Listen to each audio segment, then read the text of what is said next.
Let me first start out by saying that what we're outlining today is still a work in progress, and as it moves to the legislative process, we'll further define what we're developing here.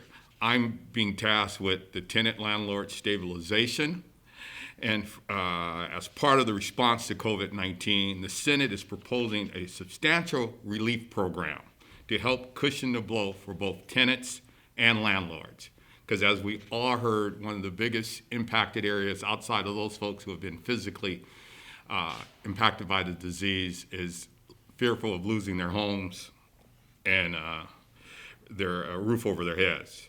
There are estimated 2.3 million renter households in California with one or more workers from the industry that's been hurt by COVID-19.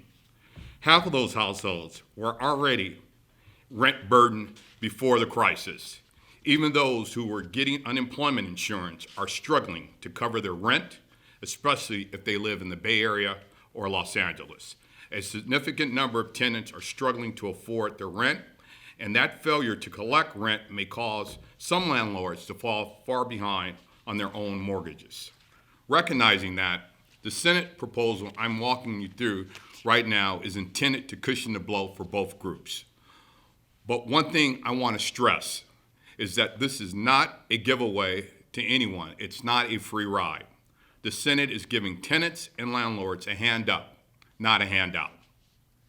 We expect the skip rents to be repaid, but we're giving tenants 10 years to do so. Our goal is to keep tenants housed and keep landlords out of foreclosure, with the goal of keeping roofs over everyone's heads. The last thing we want to do is to increase our homeless population. Under this proposal, tenants who are struggling to pay rent will be able to enter into a voluntary agreement with the state and the landlord. The state will protect tenants from eviction and will give landlords transferable tax credits equal to the dollar amount of the rent that the tenants were unable to pay. Tenants will be able to spread this repayment of their missed rent over a 10-year period beginning in 2024. This should give people time to get back on their feet once the economy begins to recover. Tenants will not pay any interest on past rent. This will also be a hardship. There will also be a hardship exemption for tenants who continue to struggle, which will result in some tenants having their back rent forgiven altogether. Next, the landlords will have to provide rent relief to their tenants and commit to not to evict those tenants. Again, a voluntary program for the landlords. In return, to keep landlords with non-paying tenants out of foreclosure, the state will provide these landlords with tax credits equal to the amount of rent lost. The landlords aren't getting a handout. They have to claim those tax credits over a 10-year period as well, in tax years beginning in 2024 to 2023, with 1/10 of the value being able to claim each of those years. Some landlords likely to keep, some landlords are likely to keep and use those tax credits. Others who are short on cash will be able to sell them immediately to help make mortgage payments. The transferability of tax credits allow them to be sold on the open market.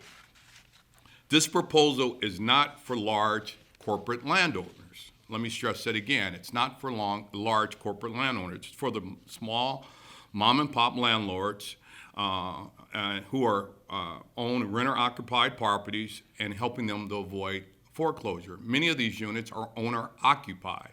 Many of these units are owned by our essential workers, our nurses, our teachers, our bus drivers, and even some of our local, state, and federal elected officials who are some of these mom and pop landlords. We will keep tenants housed, and we're keeping their landlords out of foreclosure.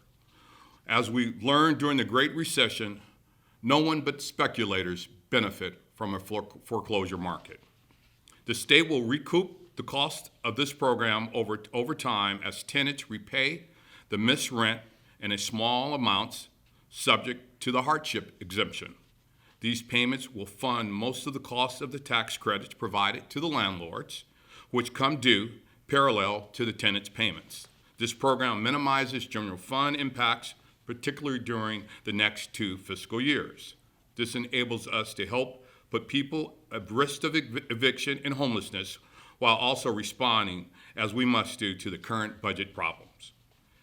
This design gives the program maximum flexibility, bandwidth despite significant shortfalls in the budget revenue. This is how we care for our most vulnerable populations in California.